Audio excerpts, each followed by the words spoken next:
बिस्मिल्लाहिर्रहमानिर्रहीम। अस्सलाम वालेकुम दोस्तों, उम्मीद करता हूँ आप खैरियत से होंगे। वेलकम करते हैं आपको अपने यूट्यूब चैनल वन न्यूज़ में। दोस्तों बहुत ही अहम खबर लेके आते हैं, एक नई वीडियो के साथ दोबारा हाजिर हुए हैं। तो वीडियो शुरू करने से पहले आप लोगों से एक रिक्वेस्ट होती है, अगर आप हमारे चैनल पर फर्स्ट टाइम है, जो हमें देखते हैं, जो हमें सुनते हैं, हमारे चैनल सब्सक्राइब करें, बेल आइकन प्रेस करें, चैनल को लाइक करें। इससे फ़ायदा ये होगा कि नई वीडियो का नोटिफिकेशन टाइम पर पहुँचेगा और हमारा साथ जुड़ा रहेगा। आज की वीडियो बहुत अहम है, जैसा कि आप लोगों ने थंबनेल में पढ़ा ही होगा कि पाकिस्तान से मुकम्मल तौर पर फ़्लाइट्स ओपन हो चुकी है और नोटिफिकेशन भी जारी हो चुका है। तो आज हम इस मौजू पर बात करने वाले हैं। टाइम वेस्ट के बगैर चलते हैं न्यूज़ अपडेट की तरफ। देखें, सबसे पहले हम आपको बताते हैं कि कल शाम को हमने एक वीडियो डाली थी, उसमें हमने आपको बताया था 10 अगस्त का, लेकिन अभी इत्तेहाद एयरलाइन ने ऐलान कर दिया, इत्तेहाद एयरलाइन मैदान में आ गया। अभी इत्तेहाद एयरलाइन जो मुसाफिर पाकिस्तान में फंसे हुए हैं, इंडिया में, बांग्लादेश में, नेपाल में, कहीं भी फंसे हुए हैं, तो सब मुसाफिरों को 10 अगस्त से सब को लेके आएंगे।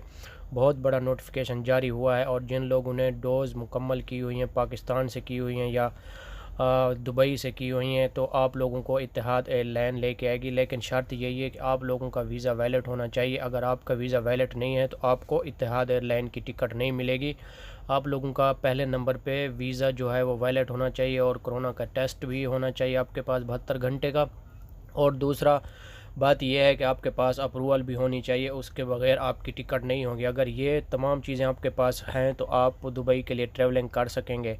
और दूसरी बात कर लेते हैं विज़िट वीज़े वालों के। बहुत से लोगों के सवाल ये भी आ रहे हैं कि विज़िट वीज़ा कब ओपन हो रहा है। देखें, विज़िट वीज़ा अभी पहले मरले में इन्होंने ये फ़्लैट्स का सिलसिला शुरू कर दिया है। अभी दूसरे मरले में इंशाल्लाह विज़िट वीज़ा भी ओपन हो जाएगा और जिन लोगों के विज़िट वीज़े पहले से वैलिड हैं वो लोग भी ट्रैवलिंग कर सकेंगे। अभी वो ट्रैवलिंग नहीं कर सकते क्योंकि उन लोगों को टाइम दिया जाएगा, उसके बाद वो भी दुबई के लिए ट्रैवलिंग कर सकते हैं। और जिनके वीज़ा एक्सपायर हैं वो लोग, उन लोगों को भी टाइम दे दिया जाएगा। पहले भी हमने एक वीडियो डाली थी, उसमें हमने आपको बताया था कि जिनके वीज़ा एक्सपायर हो चुके हैं वो अपनी कंपनी से रब्ता करें, वो कंपनी आपका वीज़ा रिन्यू कर सकती है। अगर आप पाकिस्तान में हैं तो वहाँ से भी आपका वीज़ा रिन्यू हो सकता है। उसी पासपोर्ट पे सिर्फ आप लोगों को पासपोर्ट और एमरेस आईडी की फ़ोटो कापी भेजनी पड़ेगी, तो उसके बाद ही आपका वीज़ा रिन्यू हो सकता है।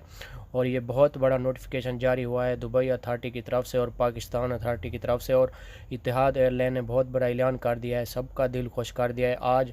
और हमने कहा कि आप लोगों को बता दें जो लोग परेशान हैं। कल की वीडियो में हमने आपको ये भी बताया था कि पाकिस्तान एयरपोर्ट इस्लामाबाद पे 300 मुसाफिर परेशान थे। वो क्या वजह थी? यही वजह थी, उनके पास रैबिट का टेस्ट नहीं था, इसलिए उन लोगों को परेशान किया हुआ था। इंशाल्लाह आप परेशान होने की कोई ज़रूरत नहीं है। मिलेंगे नेक्स्ट वीडियो में।